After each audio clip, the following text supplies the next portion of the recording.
Welcome to EPG Pathshala. My name is Harshita Mishra from Department of Zoology, University of Delhi. Today we will study about biology of parasitism.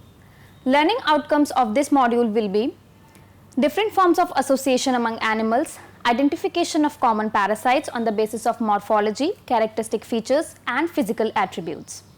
Major parasites of veterinary importance, their life cycles, mode of transmission, their species which affects the host and major disease caused by them. Also, you will be able to identify disease symptoms caused by common parasites to domestic animals to confirm the presence of particular parasite. In this module, that is part 2, we will focus on helminths. Phylum Platyhelminthes in Trematoda or flukes. Flukes are endoparasites and widely affect both human and animal hosts.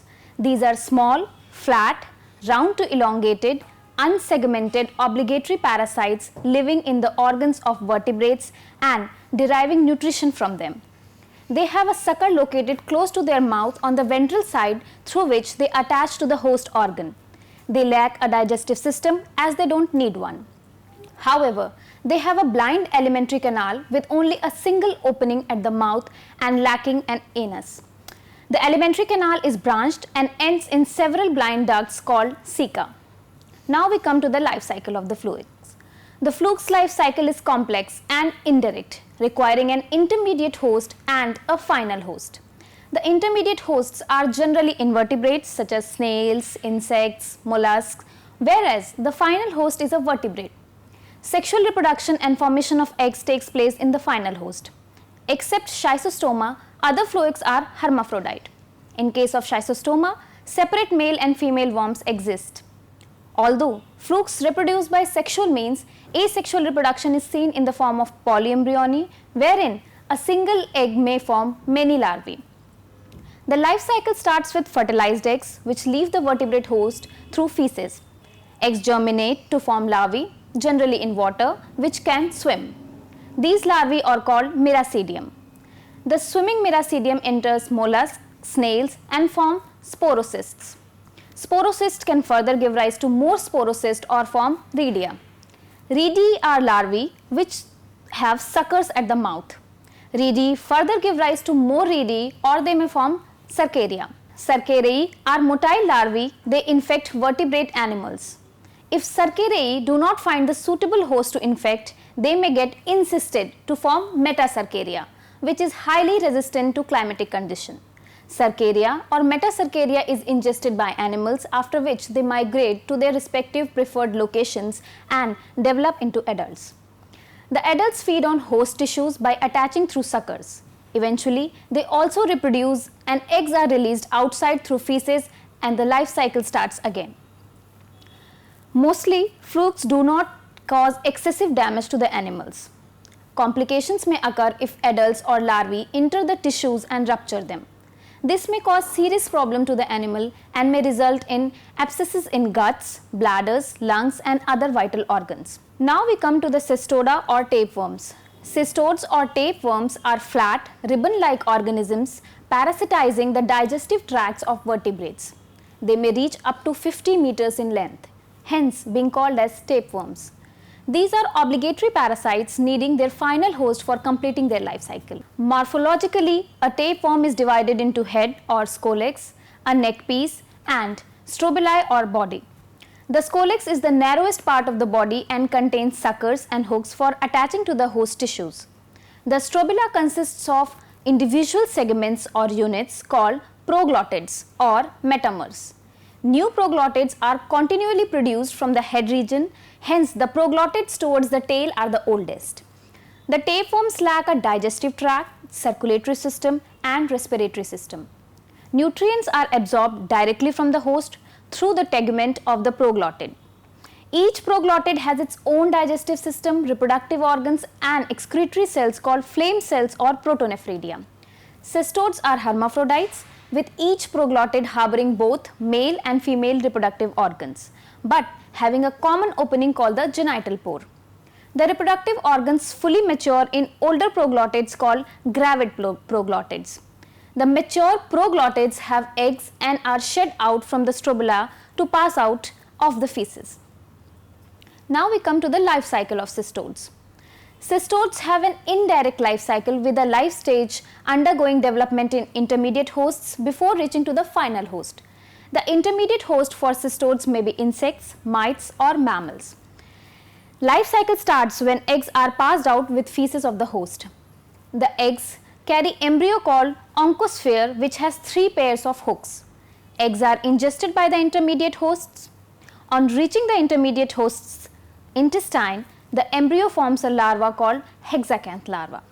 Hexacanth larvae enter intestinal walls of the intermediate host and undergo complex migrations to form the next larval stage known as cysticercoid or metacystode. In the intermediate host's tissue, cysticercoid larvae get encysted. Such encysted cysticercoids are known as bladder worms in some species. If the final host ingests an infected intermediate host or its remain, then the young worms are released from the cysts inside the final host. Pathogenesis and control. Cystode infections are generally referred to with the term cystidosis or tiniasis. Generally, cystode infections are not lethal for the final host. Adult worms may weaken the final host if their number is high by depriving the host of its nutrients. The infections for the intermediate host might become dangerous in some cases due to encysted stage being formed in some vital organs such as brain and lungs. For example, the cystode Echinococcus granulosus infects dogs and other canids final host. However, its infection in the intermediate host like cattle, sheep, pigs and human is a major serious concern. Ingestion of infected beef and pork like cattle and swine being the intermediate host for Taenia saginata and Taenia solium respectively will lead to infections in humans. In order to treat tapeworm infection, general antihelminthic drugs can be employed.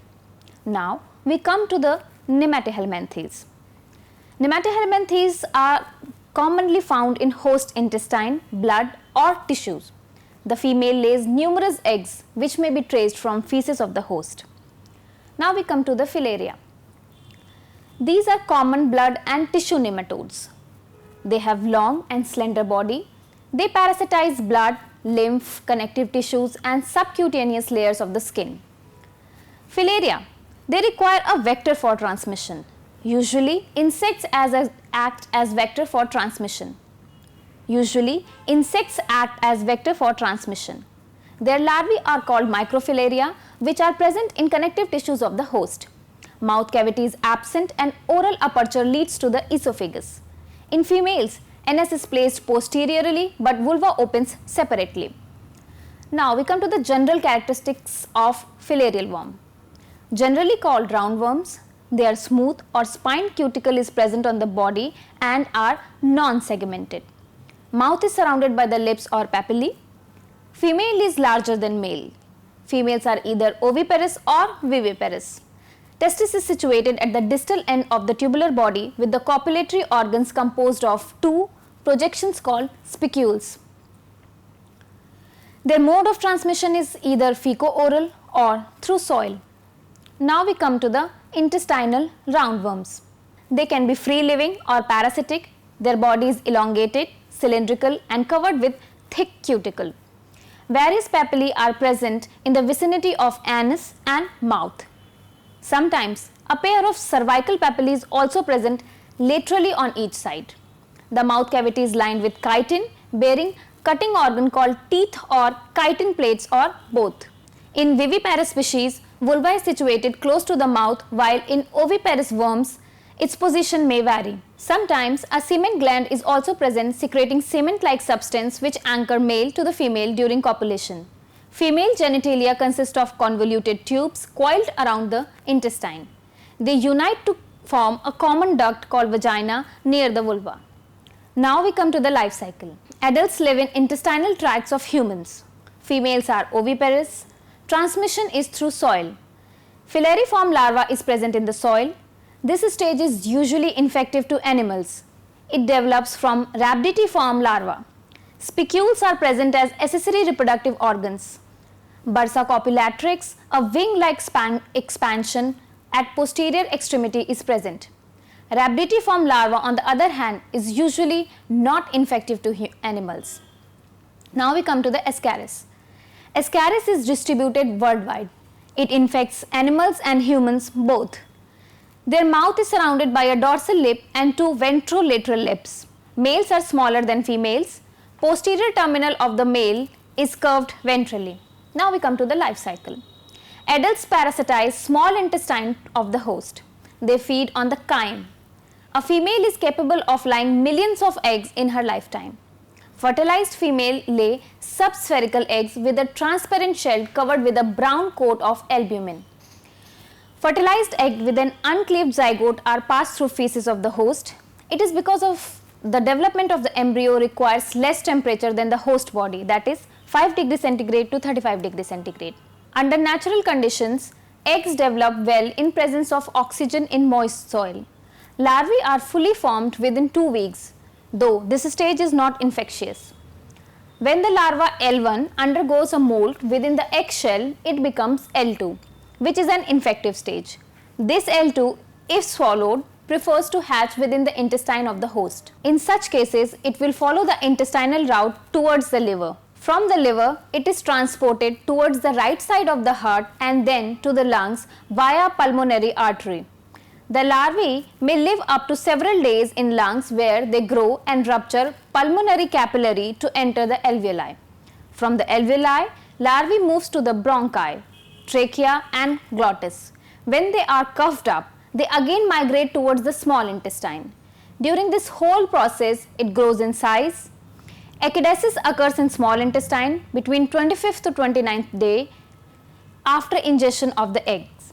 The migration is necessary for the development of the larvae. Larvae which have completed 4th molt can only survive in the intestine to develop up to the maturity level. Now we come to the protozoans. Protozoans, as we all know, they are unicellular organisms and simplest eukaryote. They reproduce by both means. They reproduce asexually as well as sexually. Asexually through fission, budding, schizogony, and sexually through conjugation and gamete formation. Their life stages may be trophozoid, that is feeding and growing stage, and cysts, which help in survival outside the host and transmission of the parasite to the host. Generally, protozoan parasites have two kinds of hosts, a definitive host and an intermediate host. Definitive host. This is the main host in which sexual reproduction will take place, and sexually reproducing stages of the parasite life cycle are harbored. Intermediate host. This host harbors the asexually reproducing stage of the parasitic life cycle. Now we come to the Babesia. Babesia are protozoan parasite that causes babesiosis or pyroplasmosis on infecting livestock, especially cattle. It is transmitted via ticks. Babesia bovis infects cattle. It is spread by deer tick or called blackleg tick, Exodus scapularis. Another babesit, Babesia bigemina, is a common parasite of cattle in America causing Texas redwater fever. These oval or round organisms infect and thrives in the blood cells of the vertebrate and other tissues of the ticks. Schizogony occurs in tick. The infected animal can die within 1 week due to destruction of the erythrocytes. The symptoms include production of red urine, which is caused due to hemolysis of erythrocytes. The definitive host is essentially a vertebrate and the intermediate host is tick. Babesia bovis, Babesia bigemina, Babesia divergens, Babesia major, Babesia ovata, Babesia occultans, Babesia jacquemovi are species that cause bovine babesiosis. Ticks of the Rhipicephalus species are the principal transmitters of Babesia bigemina, and Exodus ricinus is major vector for Babesia divergens. Now we come to the habitat and life cycle. The infective stage in case of Babesia is sporozoid, which is transmitted into the host when an infected tick bites the bovine vertebrate host or the definitive host. The sporozoid, which is introduced into the bloodstream of the host, enters erythrocytes and form rounded trophozoids. The trophozoids are divided by binary fission and form two merozoids. The merozoids are pear-shaped and are attached together, forming an acute angle. Soon, the merozoids separate from each other and leave the erythrocytes. Some merozoites enter new erythrocytes and form trophozoites to start cycle of division again. Some other merozoites which are now free in the bloodstreams are picked up by adult ticks when they feed on the bovine host. The merozoites picked up by the tick reaches to the intestinal lumen and develop into the gametocytes. The gametocytes further transform to male and female gamete which after fusion form zygote. The zygote is infective and penetrates the intestinal cell of the tick midgut. After 72 hours, it forms fission bodies and then motile kinetes.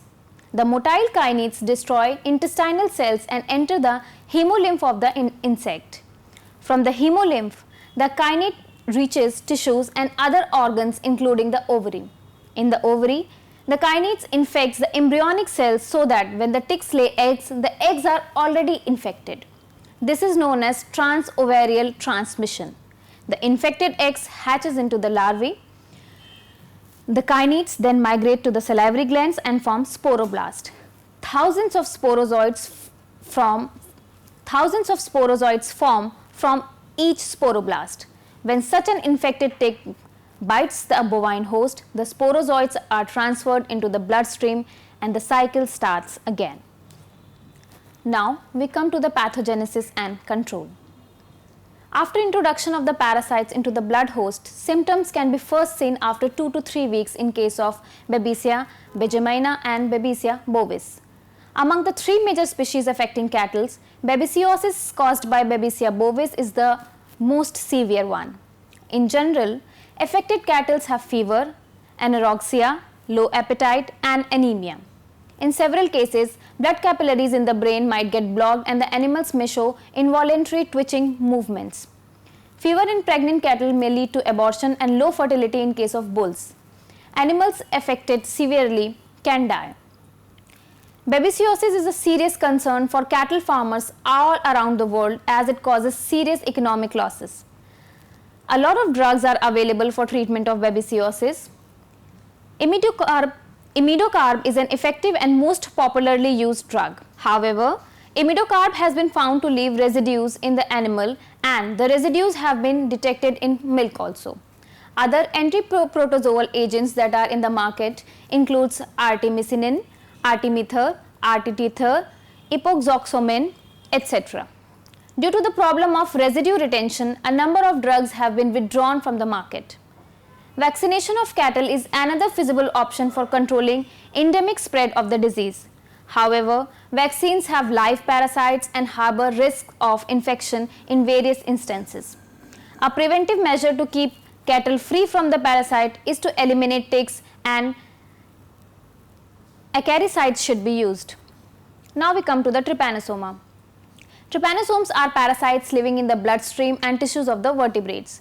These are transmitted by cyclical host tsetse fly, that is Glossina. It acts as a vector or intermediate host for the transmission of the diseases. Although most Glossina species are common transmitter of this disease, but the most important of these is Glossina morsitans. Trypanosomes affect all the domestic animals, but mostly cattle are affected. Among wild animals, warthogs, bush pigs and antelopes are affected. The disease is prevalent in all parts of the world, but most of the morbidity and mortality occurs in the tropical sub-Saharan part of Africa, leading to large-scale economic losses. The disease caused in cattle, bovine trypanosomiasis, is caused by Trypanosoma congolens and Trypanosoma vivax and Trypanosoma brucei. Now we come to the life cycle. Their life cycle is heterogeneous, means that is one part of the life cycle takes place inside the blood or tissue of a vertebrate host, that is definitive host, whereas the other part of the life cycle takes place inside the intestine of the blood-sucking invertebrate, which is vector. Broadly, 2 stages are seen in the life cycle, a trypomastigote stage and a metacyclic stage. A trypomastigote stage is present in the blood of the vertebrate host. In this stage, a flagellar membrane is held close to the body, giving rise to undulating movement whenever the flagellum beats. The metacyclic stage is the infective stage that occurs in the tsetse fly. The parasite Trypanosoma brucei is divided into 3 subspecies, namely Trypanosoma brucei brucei, Trypanosoma brucei gambians and Trypanosoma brucei rhodiensis. The gambians and Trypanosoma brucei rhodiensis cause sleeping sickness in humans, whereas Trypanosoma brucei causes Nagana disease in native antelopes and ruminants. The insect vectors for Trypanosoma brucei are Glossina morsitans, Glossina pallidipes, and Glossina swinertoni. Trypanosoma brucei is pleomorphic or polymorphic in the vertebrate host. The infective stages for the vertebrate host is metacyclic trypomastigote, which enters the vertebrate bloodstream upon feeding by the tsetse fly. Even a single bite of the tsetse fly introduces thousands of trypomastigotes. The small, stumpy, flagellum-less trypomastigotes, once introduced, transform into slender forms and live in the blood, lymph and spleen, and in some cases even in cerebrospinal fluid. However, they do not invade the cells but live in the connective tissue spaces. Here, they multiply through several generations and give rise to more trypomastigotes. When a tsetse fly bites again, the trypomastigotes are picked up from the blood and reaches to the fly midgut. For 10 days, they keep multiplying in the posterior part of the midgut in the form of slender trypomastigotes. On 12th to 20th days, they reach the foregut and keep multiplying. They continue to move upward to the esophagus, then to the pharynx, hypopharynx, and finally to the salivary glands. In salivary glands, trypomastigotes transform to epimastigote and undergo several asexual generations before finally converting to metacyclic trypomastigotes, which are ready to infect new host. Now we come to the pathogenesis and their control. Trypanosomes are a serious cause of death for cattle in Africa. It is estimated that approximately 10,000 livestock succumb to the death in this region due to Nagana disease. Symptoms include complement-mediated lysis of the host cell leading to anemia and stimulation of the immune system. Other symptoms are edema, watery eyes, nose and fever.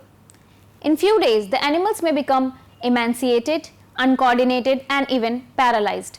Death usually occurs in 15 days, although in some cases the animals may live up to 4 months. Diagnosis is made by observing blood, bone marrow and cerebrospinal fluid of the affected animal. However, an inexpensive diagnosis can be made by checking for the antibodies in the host blood by card agglutination test called CAT. The parasites are highly apt at modifying their variant-specific surface glycogens (VSG), thus producing variable antigen types (VATs), making vaccination difficult. For treatment of trypanosomiasis, arsenal drugs have been found to be effective. However, these causes eye damage to the animal and the parasites soon develop tolerance to the drug. Other drugs include suramine, pentamidine, berenil for early stages of infection and melarsoprol, an arsenal drug for later stages of infection. For designing control strategies, the factors affecting transmission of the parasites need to be addressed. Number 1, reservoir host, and number 2, presence of vector and suitable environment for reproduction. Domestic cattle may sometimes be infected with trypanosomes at low levels without any other symptoms. Such animals act as reservoir for trypanosomes. Controlling the vector tsetse fly is another strategy that has been applied to control the spread of the disease. The flies deposit their eggs on soil under bushes and adults live on the bushes at a certain height. Another strategy used by cattle farmers is that they let cattle out at night as the flies are active during the day. Now we come to Eimeria. These are enteric coccidia with only a single host, that is, they are monogenous. They are transmitted through the fecal oral route and infect the digestive tract of herbivorous and carnivorous, but most commonly herbivorous, causing coccidiosis or diarrheal disease. The parasites form oocysts which are resistant to the environment and can survive a long time even in adverse conditions. Now we come to the life cycle. Life cycle of Eimeria consists of 3 stages. Number 1, asexual merogony or schizogony. Endogenous multiplication occurs. Sporozoites or merozoites infect host cell. These are transformed to amoeboid trophozoites which are divided by merogony, lyse host cell and leaf. They further enter the host cell and continue the process. Number 2, sexual gametogony. Some of the trophozoites on entering the host cell may transform into gamegones, male microgamete and female microgamete. Fusion of microgamete and macrogametes lead to the formation of zygote. Number 3, asexual sporogony. The zygote undergo fission and form sporozoid-filled oocyst. Oocysts are excreted. Upon ingestion, sporozoids are released from the oocyst and begin the infection cycle again.